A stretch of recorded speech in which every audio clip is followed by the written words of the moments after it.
glorious in holiness, fearful in praises.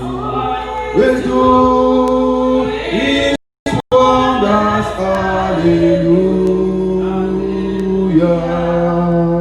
Who is like unto Thee, O Lord, who is like unto Thee, O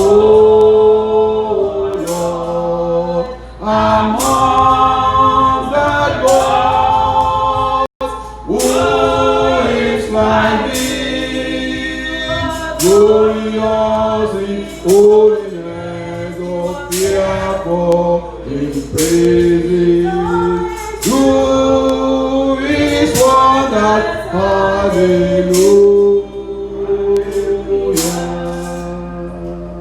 Father, we thank you, O God, for your love, your mercies endure forever.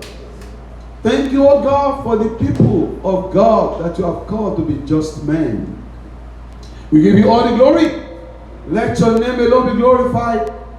Thank you for another day, because this is the day that the Lord has made.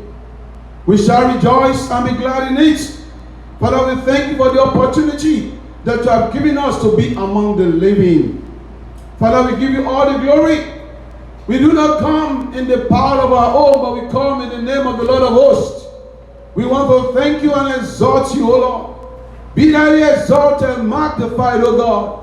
Hallelujah to the King of Kings. Yes, Lord, we thank you. In the midst of the turbulence of year 2020, in the midst of trials and temptations, in the midst of challenges and obstacles and barriers, even in the midst of the pandemic, oh God, you prove yourself mighty and strong. Lord, we thank you for the covenant of peace and protection. Thank you, Lord. Thank you for the covenant of preservation. Thank you for the covenant, oh God, of perfection. Lord, the hour has come again. Father, Lord, we cover ourselves and this sanctuary in the blood of Jesus Christ. Amen. We sanitize and saturate this atmosphere with the blood of Jesus Christ. We charge this atmosphere with the fire of the Holy Ghost. We decree and declare that we shall speak as an oracle of the Lord. I will minister as a minister of faith. Father, Lord, I pray that you will change our lives, O God. You will change our situation, O Lord. You will make us to be who you have called us to be in the kingdom, O Lord. Let your name alone be glorified. Thank you because it is done. In Jesus' mighty name we pray. Amen. And the people of the Lord shall say amen. Amen. Look at somebody and tell him or her that you are welcome to the presence of the Lord. If you don't have anybody, that means you are too far from somebody. You are welcome to the presence of the Lord. Aha. At least there is no law that says you shouldn't wave. You cannot shake, but you can wave. Amen. Praise the Lord. You better say it well so that the person can buy you when it's after church. Somebody shout hallelujah. Let us be seated. I am delighted to be here again, and I'm also glad in the Lord because I met the people of God well. Amen. Amen. And of course, I want to. The Sunday school was very, very superb, and the topic, I love the topic so much, and I thank God for the grace of God upon the rabbi that taught us, and also you see, it's very strange, right? When you call somebody a rabbi, you know what it means. That is an Israeli terminology. Amen. And it simply means what? Teacher. Amen. So, my sister, God bless you. You have just assumed the role of a rabbi. So, we pray for more grace, for greater heights in the kingdom in Jesus' name. Amen. And I also love the contributions from our members too. And you see, it's very good to always have medical doctors in the house. Yes. So that when we are doing some medical blunders, she'll be able to come quickly to our rescue. Amen. Amen. Hallelujah. God bless you, my sister. Even though you are not here last week, but I know you are in this. You are here in the spirit. Amen. And I don't know how all the members. Some of the members traveled, right? Yes. Okay. We pray for journey mercies, and those that are not traveled, but one way or the other they are not here. We pray that they will be here next week in Jesus' name. Amen. And today we want to quickly examine the Word of God. You are going to join me to read the scripture, and we are going to read the scripture standing, because I'm standing all the way here. So you also join me in standing. Amen. The Bible says there is love in sharing. It is more blessed to give than to receive. Amen. So we give our standing ovation for the scripture. Do we all agree to that? Yes. So today we are going to read from the book of 1 Samuel chapter 30. 1 Samuel chapter 30, reading from verse 1 to 20. It's a long scripture, but we need to read it all together. Amen? So let's go. And it came to pass, when David and his men were come to Ziklag on the third day, that the Amalekites had invaded the south, and Ziklag, and smitten Ziklag, and burned it with fire. Verse 2. And had taken the women captives that were therein. They slew not any, either great or small, but carried them away and went on their way. So David and his men came to the city, and behold, it was burned with fire, and their wives and their sons and their daughters were taken captives. Then David and the people that were with him lifted up their voice and wept until they had no more power to weep. Let us be seated. We'll continue later. Amen. Today, I want to quickly exhort us on the topic, on the message that I captured, grace for encouragement. Grace for what? Encouragement. Beloved, there is no single individual here on the surface of the earth that is all-knowing or has arrived. Every one of us, no matter how anointed or gifted or talented we are, every one of us, we carry a limited capacity to withstand the pressures of life.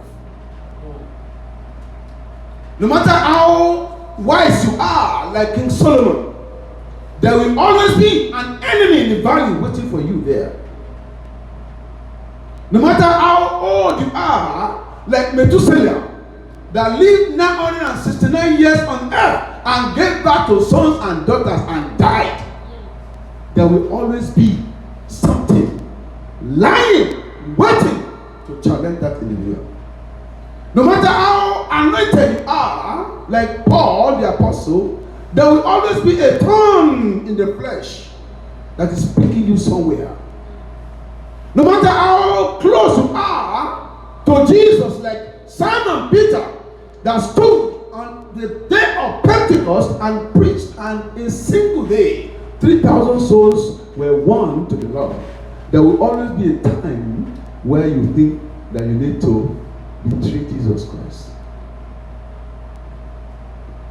No matter how powerful you are, no matter how much kingdoms that you have conquered, like King David fought to the level that even the battle that his son King Solomon ought to fight, David already fought it.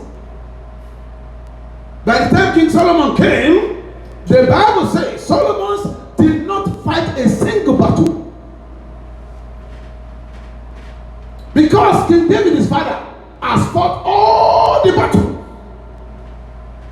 No wonder the anointing that Solomon ought to use to advance the kingdom and make sure that there is peace and righteousness and godliness and sanity and sanctity, he always demonstrated it to marry many women.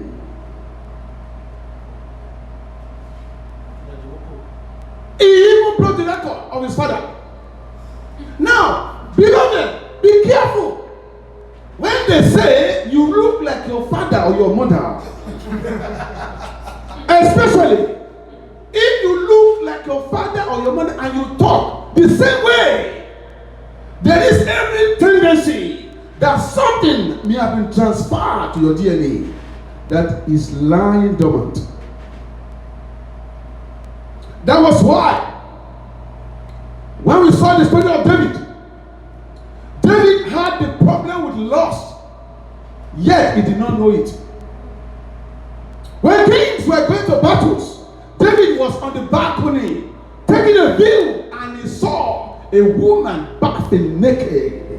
When kings are supposed to be fighting a battle, he was standing on the balcony taking French fry and Diet Coke and Pepsi.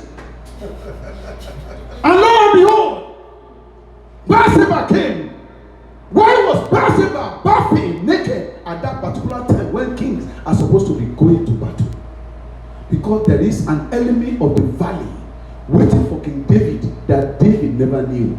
David overthrew kingdoms, subdued nations, fought battles on the mountain. He even killed Goliath single-handedly with a sling and a stone.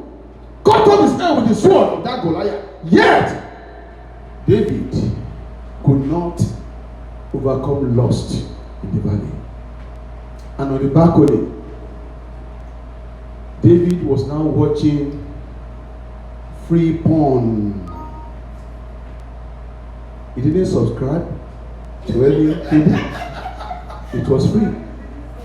Unrestricted access. When kings are supposed to be fighting battles, I pray you will not end up in a wrong place at the right time. Amen. I say again, whatever enemy of the valley that is waiting for your downfall, the Lord will make you to discern and you shall be an overcomer. Amen. You will not be entrapped. I say you will not be entrapped. I say you will not be entrapped. Amen. These enemies of the valley, they can wait for 400 years in a generation before they show up. Abraham never knew he has the enemy of valley, and that enemy of valley was lying spirit. When they called him, who is Sarah? Sarah is my sister. No, truly, Sarah happens to be his sister, but in reality Sarah was his wife. But he lied. He transferred the same line to Isaac. He transferred the same line to Jacob. Jacob equally, when he wanted to marry, he went and married in a line. The in-law was Laban. Laban happened to be a foster. He cheated Jacob 10 times of his wages. He got married in a lying household. He himself is a con man. He inherited that line from his father and forefathers. Because lying spirit is another enemy of the valley. Now, in the scripture that we read, we need to understand certain things here, beloved. We live in times more challenging and more unstable, unpredictable. Even sciences and scientists have failed. Simple virus. I was made to understand that virus was even man-made, was engineered. They combined the DNA of bats and serpent and made coronavirus called the crown virus called it, and eventually the whole world is in trouble. Now, things are very overwhelming. Maybe, beloved, listen to me. Maybe there is a divine purpose where God has set you to this part of the world in times like this. Maybe God is making you to be a pace-setter like Prophet Samuel in his days. Or maybe God is calling you to be a game changer like Queen Esther of our time. As found in Exodus chapter 4, verse 13 to 14, Mordecai told Esther, peradventure, maybe you have been set to this particular kingdom for a time like this. Are you going to be the savior of your generation? Are you going to be the Jesus of your generation? Or you are going to be the Judas of your generation? The choice is yours. But I advise you, as the Lord liveth, and the Spirit abideth, you and your household and your generation shall be the Jesus for your generation. Amen. We need some encouragement, especially in difficult and trying times. There are some problems that comes to us. We don't have any cue or explanation, no technical expertise that can explain or express it or expand it or grant solution to it, because those problems are mysterious. But God has not left us alone. Say, God has not left me alone. God has not left me alone. You have not traveled this far to be left alone. You have not been brought to United States of America, the land of the free, where absolutely nothing is free, for in vain. I remember I told you the other time, I said the only thing that is free, as far as I know, in this country is your name. The jacket you are wearing, you paid for it. The shoes, you paid for it. Look at the light, look at how beautiful this place is. Do we not make payment? Do we say because we are anointed and tell the property manager and say, may the Lord bless you, property manager. May the Lord increase your greatness. Because we are children of God, the children of the Most High, we are not going to pay rent. Before you know it, you will see eviction order. But thank God, because God has gone ahead of us. I say God has gone ahead of you. Amen. You are getting to your Rehoboth. You didn't hear what I just said? Amen. You are saying you are getting to your Rehoboth. When you get to your Rehoboth, every contention about your destiny shall cease. Amen. So don't be discouraged, but be encouraged. The bank statement may be yelling at you. Amen? Amen. You are the son of the Most High. You are not limited by the blackness or the redness or the greenness of the bank account. You are a son of the King of Kings. Silver and gold is his. And he has 1,000 cattle and goats on the mountains. If he was hungry, will he ever ask you for food? Has God been ever broke? Where did you see God applying for loans or credit card? Capital One, American Express. No. Amen? Oh, Discover. It's very good. Student friendly. Amen? Hallelujah. Capital One, MasterCard, Visa card. Amen? All those things are good. But do you know our God does not live on credit? Hallelujah. When God says bring your tithes and offering to the house, God is just testing your obedience to use as an opportunity to bless you. Amen. So when you say you are lifted up, God, be magnified, God, no matter how you say that, it doesn't change the dimension of God. What you are saying is that as you are magnifying God, God will begin to magnify you. As you are praising God, God begin to lift you up. As you are shouting and praying to God, God begin to open door for you. Amen. That is what it means. Yes. Hallelujah. Amen. Hallelujah. Amen. Hallelujah. Amen. Beloved, you are so powerful, you are so complete in nature that you carry a double-edged sword. Amen. I will put that to you. You don't know.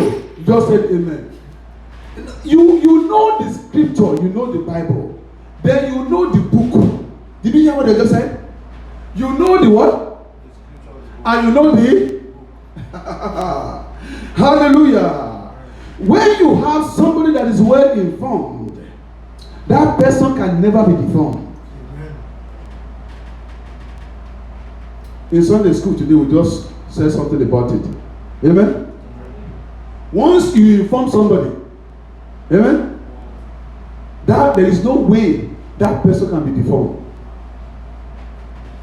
Information is what? Is powerful. And when you program it all, when you now study information technology, you become a guru. Or you study what is called cyber security.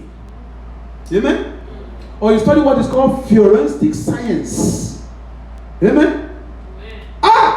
You are so powerful that nations will begin to call for you. Hallelujah. What is called forensic science in Africa? Who are they going to be doing it to? Answer me. Who? Boko Haram.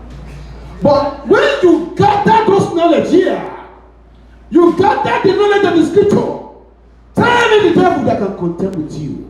Show me the wicked man that can battle you. Because you have the double-edged sword.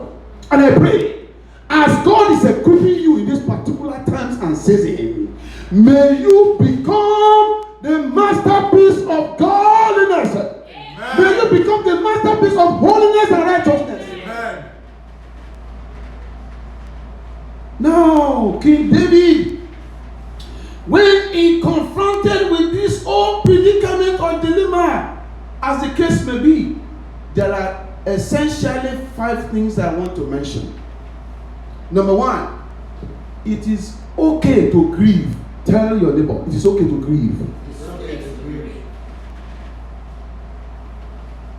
Medical experts will tell us that once you weep or you cry, amen, that there is this thing that comes on you that eases off your stress sometimes, right? Amen. Women are so gifted. They don't look for tears before they start shedding tears. That is a secret. You don't know, you are laughing. That is why you see women, they live longer. And the men, they want to prove that they are men. If I thought they shed tears, they will shed crocodile tears. They bottle up stuff. They are not expressive. They are not really emotional. They don't even talk. Amen? Put 2 women in a room. Give them a script. By the time you come back, they will make a journal for you. Put 2 men in a room. Give them 1 script. By the time you come back, that script become 1/4 of a script. Nothing to talk. Okay, what's your name? How business they go? How far? Oh, the container on the IC. After that period, they will now be looking at each other. Don't need to talk. But women, put them in a room. Put a tape recorder there. Oh, you'll be surprised. They will talk and talk and talk. By the time they finish the discussion, whatever was their problem is already solved. It's already solved. I'm telling you. Check it out. It's already solved. But men in the same room, put them together. By the time they go out, they will now get to the parking lot and say, okay, where did we start? Where did we begin? What were we talking? Did you remember? They forgot it. And their problem continues. That is why an average woman lives an age of 85 years old before they die. But an average man lives an age of 45, 55 years, if they do well. But I pray, as you have come to a time like this, when all odds are failing or falling, you are going to triumph. Amen. You will live long. Amen.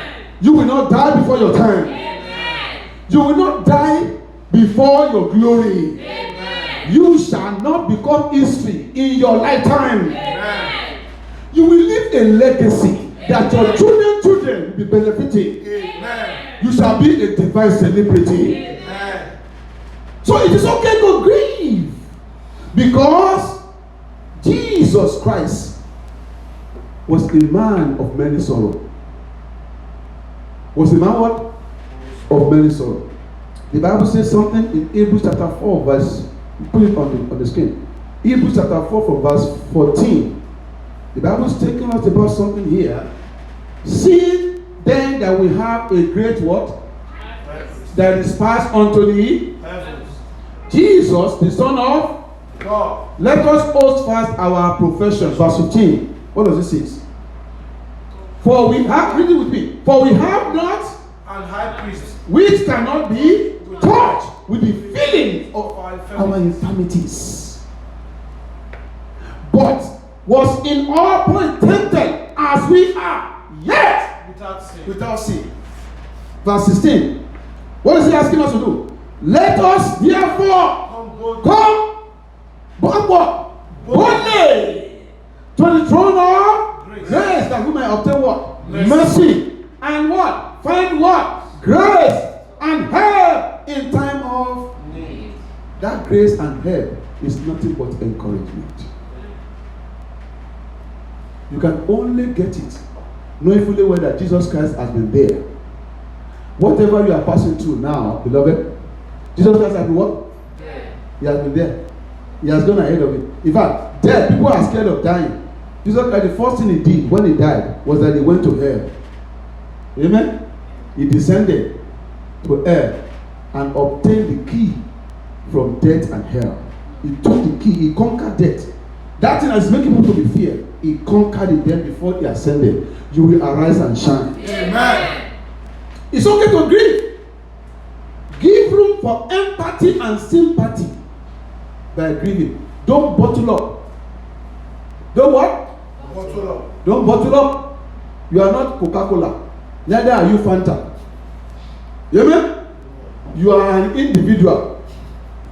That is why God, when He created you, He gave you the nursery, He gave you the mouth, and He gave you the anus. Otherwise, if God wanted us to be bottled up, He wouldn't have made any opening anywhere. Somebody shout hallelujah. Hallelujah. He wants us to be expressive. Breathing oxygen, breathe out what?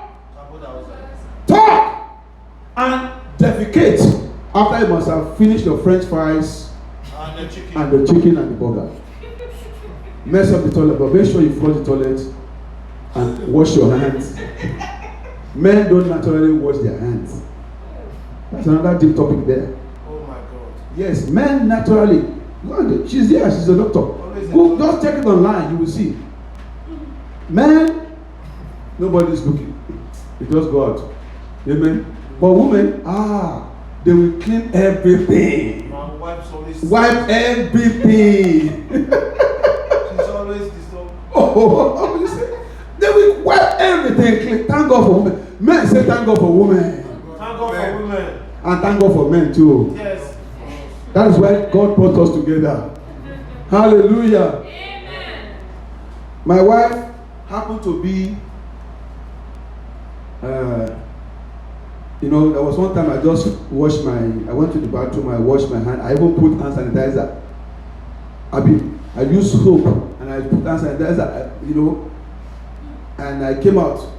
And I forgot something, so I went to pick that thing and I saw in a different bathroom, not the one that I went, a different bathroom that I forgot. I saw somebody did not clean some, so I just flushed that place. My wife just screamed and said, "Hey, you gone there? You didn't wash your hand." I said, "I just washed my hand. Did you see when I washed my hand and with soap? And you want me to waste the soap and the hand sanitizer again?" My wife said, "Go and wash your hand." Hallelujah. Amen. Thank God for our wives. They are special blessing to us. I said they are what? They are special blessing to us. This world is bound to decay without women. I'm telling you. Because naturally, that is why you men, when you see a woman, you cannot but look at that woman. You have been programmed to be a looker. Hallelujah. Amen. Oh yes. Look at all the advertisement on the TV. Anywhere online. 99% of those people that do the advertisement are women. Terrible. They want men to be what? Looking. But you as a Christian, one look, second look becomes a sin. Because an image is painted in your heart. Jesus Christ came and said, whosoever looketh at a woman lustfully has committed adultery in his heart. Which one is more severe? The time of the law or the time of the grace? Brother, beloved, answer me. Which one? The time of the law? In the time of the law, you have to commit the real sin before you are greeted. But in the grace, you look at that woman or even that man lustfully. The Bible says, Jesus Christ said, you have committed adultery in your heart. That's serious. The Lord will help us. Amen. Now, after grief, David did something. The Bible says they lifted up their voices and cried until they have no more energy to what? To weep. Ladies and gentlemen, what have you been weeping secretly unto? Your life, your destiny, your career, your profession, your vocation, your family, your finances, or your future, or even yourself. It is okay, normal, and natural to grieve. But when you wake up from that state of grief, the next thing that you need to do is to turn to the God, your maker. Hallelujah. Amen. That was what David did. When you look at the scripture is so clear that you see a lot of things. David in verse 6, put on the screen for me, the same 1 Samuel chapter 30, verse 6 to 7. Let us read it. David, the Bible says, and David was greatly what? Distressed. For the spake of stoning him. No, for the people, the soldiers. They thought of what? Stoning him. They wanted to kill their king. Was it David's fault that the Amalekites struck? No. Was it David's fault that the women and the children were taken away? No. Now, who are the people that wanted to kill David? His men. Listen, beloved.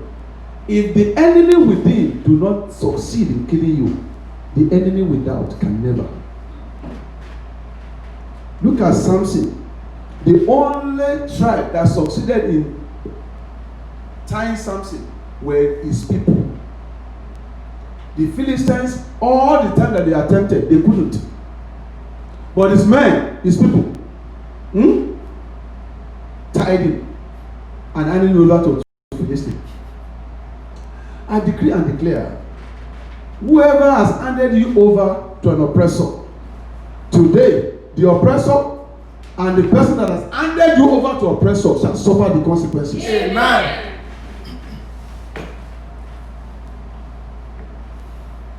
Amen. Amen. Let me digress a little bit.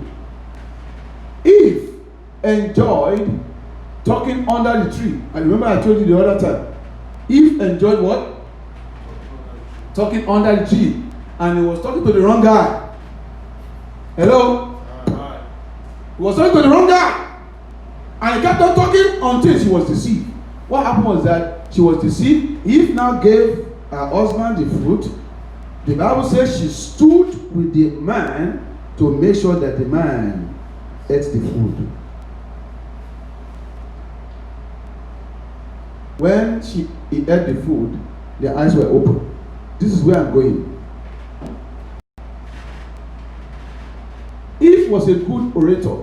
She can speak so well, so much, so well.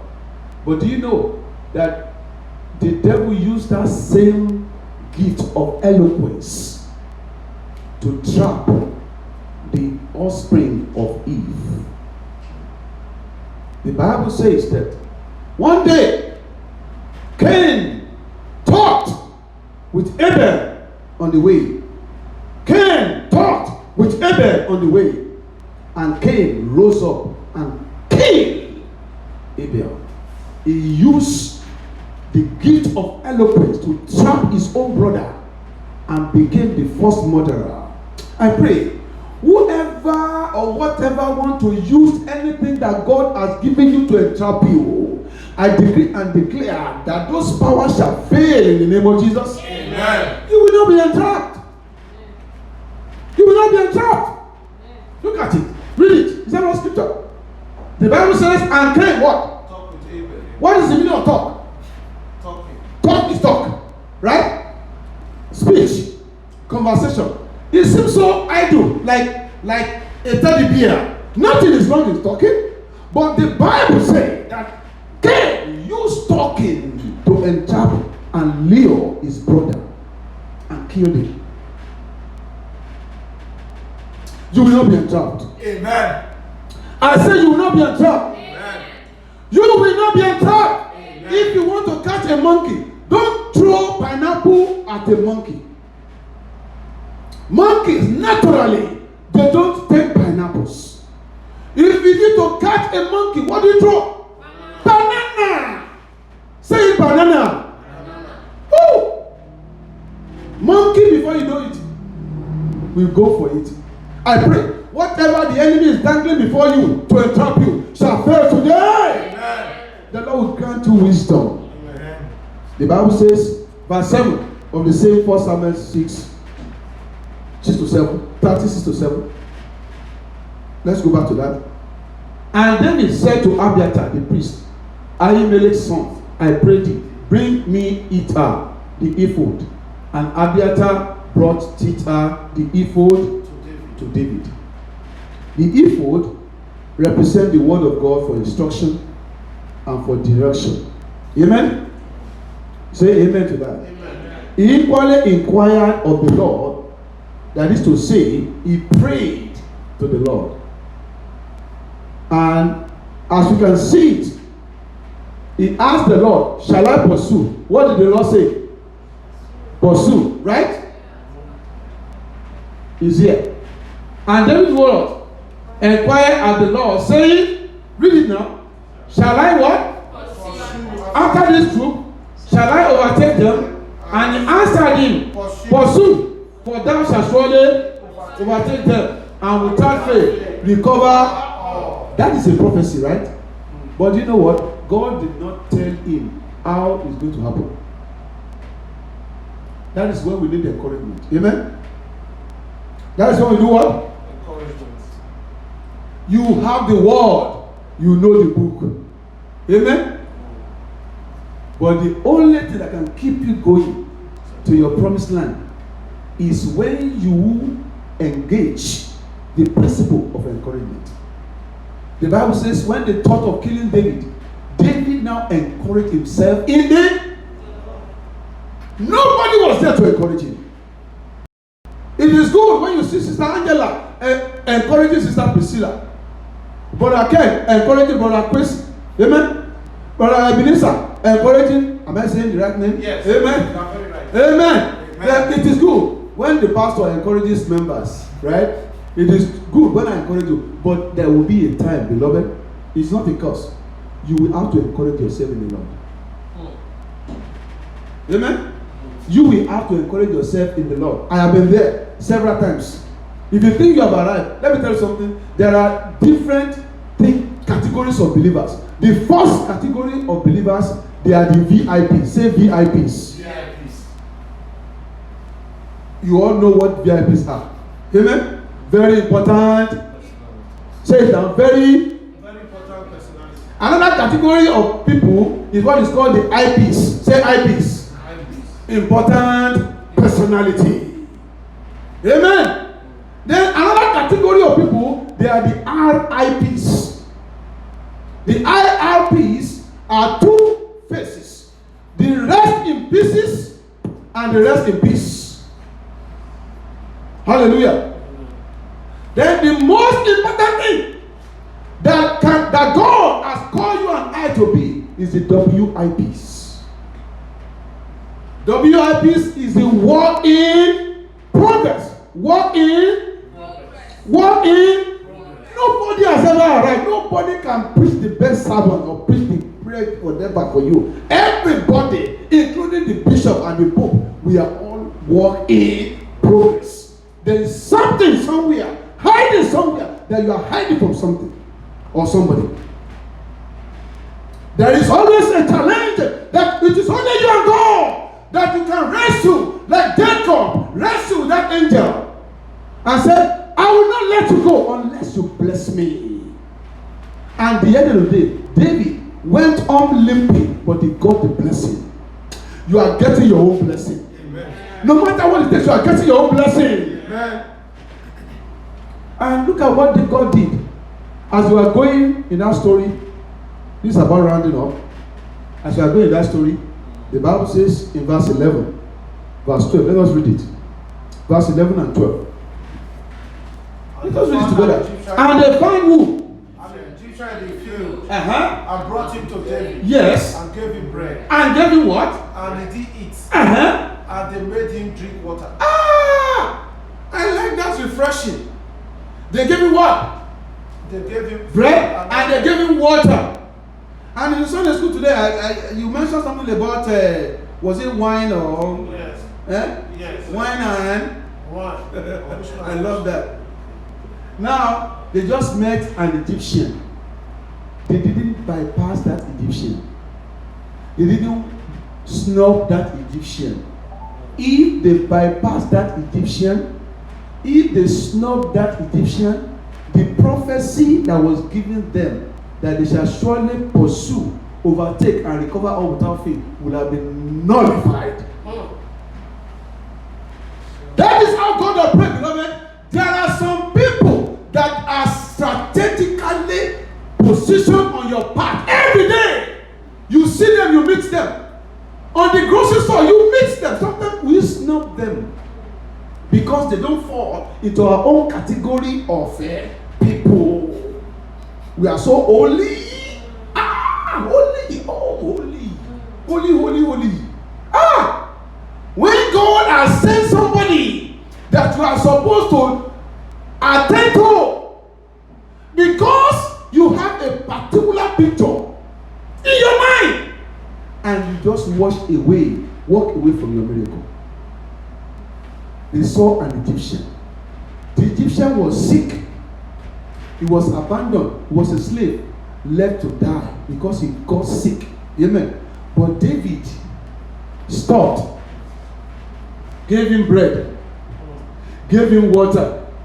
Let us, what else? They gave him something. Verse 12. Let's continue. I love this story so much. And they gave him a what? A piece of cake. They gave him a piece of cake. Of what? Of fish. And 2 clusters of risings. Our doctors can explain. That seems to be a balanced meal for me. Amen? They gave him bread and water. They gave him what? Cake of figs.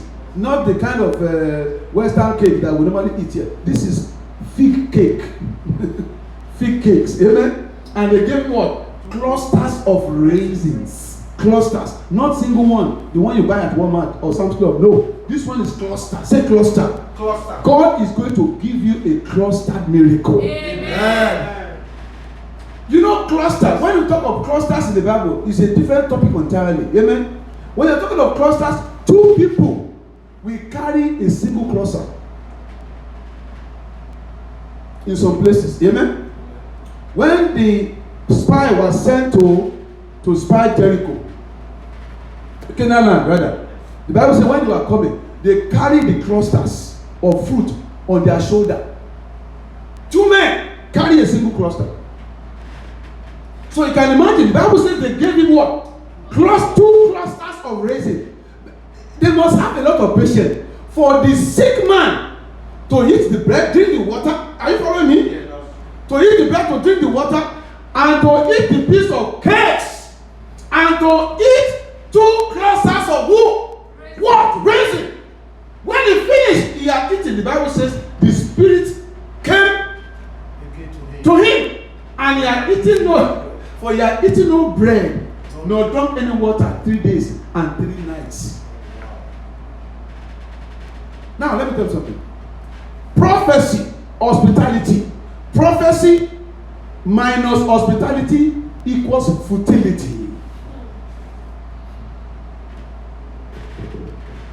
You have to be encouraged with this, beloved. If you want God to move rapidly on your behalf, you have to be exceptionalized to the people of your household. All this meanness, cruelty, melancholic look, snobby fret, chronic eruptive anger and fury, indignation against your cat, against your car, against your wife or your children, against your uncle that did not help you when you were in Africa, whatever. All these things have to go. They are blockages to your miracle. And the devil likes it. He wants you to pray. He wants you to know the scripture. He wants to quote the scripture. He wants to pay your tithe and your offering. But he wants you at the same time to be mean. Once you can quote the scripture, he will not stop you. Pray, he will not stop you. Pay your tithe and offering, he will not stop you. But when it comes to you to show an element of kindness, as little as it is, that is the only thing. That is the only thing you need to do to get to your breakthrough. It will cause you to be mean.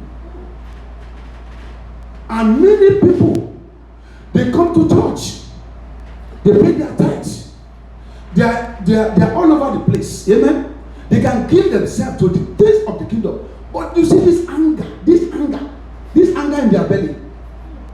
When they get angry like this, if they get angry, all the green glass in that area will dry up. It's as simple. They will say, I am just like my dad. Oh, now you know you are just like your dad. What did your dad do to your mother?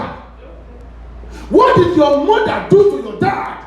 You want to continue the same cycle? No! You are a royal lineage. You are a chosen generation. You are a peculiar people. You are the Jesus that this world is waiting to see. You cannot afford to be mean. You cannot afford to be cruel. That may be the only stopper to your miracle. David and his men found that Egyptian. They gave him what? Bread? They gave him what? Water? They gave him what? Cakes of? Not just ordinary cake. Figs. Fig is about the best fruit that you can ever get in Israel. They gave him the best. Not only that, they gave him 2 clusters of raisins. So what are you willing to give to get to your breakthrough? It might not cost you anything. It might not cost you your bank account. It might not cost you anything. But come on, hello, how are you? How are you feeling? Do you know that might be the singular thing that God is waiting for you that day, that you can say or express, and your miracle will be on your way. The Bible says he told them what happened, who they are looking for. The Amalekites is the same Egyptian. Let's assume they have snubbed that Egyptian that day because he has an accent, because he's not beautiful, he's not loaded, because he's not smart or intelligent, because he wasn't good looking, because he's using present past participle when he's supposed to use present tense. We are beginning to mark grammar. Mark is what? Size him up. Size is the car that he drives and use it to equate anointing. Jesus Christ did not drive a single car when he was in the world. All his disciples were chronic fishermen. But something about them, they have been with Jesus. When men saw them talk, they knew that these people were ordinary fishermen. But they have been with Jesus. Beloved, you have been with Jesus. So Jesus has to radiate through you. When people see you, they will see Jesus. When they see you, I said when they see you, they will see Jesus. Amen. Jesus is so gentle and kind and loving and forgiving. The woman that was brought in the real heart of adultery, Jesus can stoop down with that woman and came to the level of that woman and said, you know what, woman, where are the accusers? And she said, Master, they are none. The Bible says, since they could not condemn you, I do not condemn you. Go and sin no more. That is the Jesus that God wants to make you an eye. That is in Jesus. You see your children, whenever you are asking where is God, look at your children. Those children are God personified. They are gifts of God. You didn't make them. When you are looking for Jesus, think of the kind of challenges that you have been through before. How did you survive? That is Jesus in action for you. Let us be on our feet. The Bible says that they pursued, they overtook, and they do what? They recover all. You are going to pursue. I said you are going to recover. You are going to overtake. You are going to recover. Without faith, you are going to recover. Whatever the enemy has stolen from you, beloved, whatever the virtue, whatever the blessing, whatever the opportunity, whatever the promotion, you are going to recover. You are going to overtake. You are going to recover. In the name of Jesus, open your mouth and say, Father, I thank you, O God, for the grace of recovery. I thank you, O God, for the grace of discovery. I thank you, O God, for people that you have brought in my path, O God, to be a blessing to me. I thank you, O God, for the informant. I thank you, O God, even for my family. I thank you, O God, for the church family. I thank you, O God, for my lecturers. I thank you, O God, for my spouse. I thank you, O God, for my children. I thank you, O God, for my brethren in the church. I thank you, O God, for my neighbors. I thank you, O God, for people that have blessed me with, O God. I thank you, O God, for the grace of the neighborhood. Thank you, Lord God, Father. In Jesus' mighty name we pray. Amen. Beloved, let us rise up and pray every day that God will give us the grace of encouragement. Beloved, as I'm standing here, I need it more than any one of you. And of course, you need encouragement somewhere or the other. You don't know how you are going to meet up a particular project. But be encouraged because you are not alone. God will send destiny helpers to you. Amen. I said God will send destiny helpers to you. Amen. You will get help in least unexpected places. Amen. Even in difficult places, all your bills are paid. Amen. Your school fees are paid. Amen. Your projects done. Amen. Amen. You will finish well with flying colors. Amen. I said you will finish well with flying colors. Amen. People shall celebrate you. Amen. In fact, by the time you are done with your degree, the university will refuse to let you go. Amen. They will give you appointment. Amen. Say a better amen. Amen. We're going to pray and say, Father, let me be a source of encouragement to others. Let me be a source of encouragement to others in all my ways, in all my days, in the name of Jesus, O God. Father, Lord, thank you, Lord God, Father. In Jesus' mighty name we pray. Amen. This is the last prayer point we are going to pray and say, Father, forgive me for people that I have snubbed in my life. Oh God. Beloved, this is very key. Let me ask you a question. Hello. Let's open our eyes. Let's open our eyes. There was, how many of you remember Michelle Obama? Michelle Obama, right? Yeah. Michelle Obama, before she became a president, I mean what's it called? The first lady. Or maybe she's going to be a president. Maybe that's a prophecy. I don't know. But she has to work hard for that. She went to a fashion store and met a lady. And the lady, because Michelle Obama was black,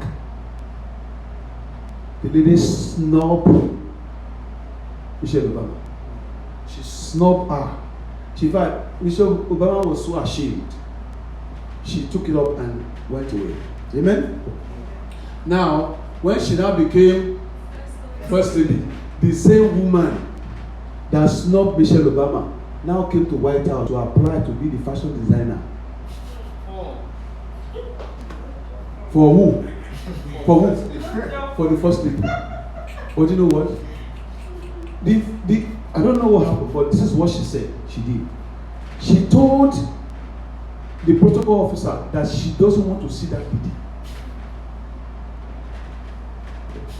A singular snub before she became the first lady now cut her off from becoming White House. yeah, thank you very much. Of course, when you know you are the fashion designer for the first lady, she will use that influence to telling you to other people. Yeah. But that was how that thing was severed. Beloved, be encouraged. Amen. You are not going to miss your way. Amen. This time around, listen, if Benjamin, how many of you know Benjamin? Benjamin was the second child of Rachel, right? Yes. And Benjamin, out of the tribe of Benjamin came King Saul. So if the tribe of Benjamin failed as a king, when God now wants to revisit the lineage of Benjamin, he now rose up Apostle Paul. Even though Benjamin failed as a king, you are not going to fail as an apostle. Amen. Did you hear what I just said? Benjamin, King Saul, failed as a king. But Apostle Paul, Benjamin, succeeded as an apostle. You are going to succeed. Amen. Lift up your voice and say, Father, Father, give me the virtue. Give me the virtue of the true believer. Let me be what you have created me to be for your glory. In the name of Jesus, I refuse to be what the enemy has made me to be. I want to be what God wanted me to be. Father, Lord, give me the grace to be a believer, a true child of God. In Jesus' mighty name we pray. Amen. Father, we thank you for your word. We know our time is fast spent, but I think it's worth it.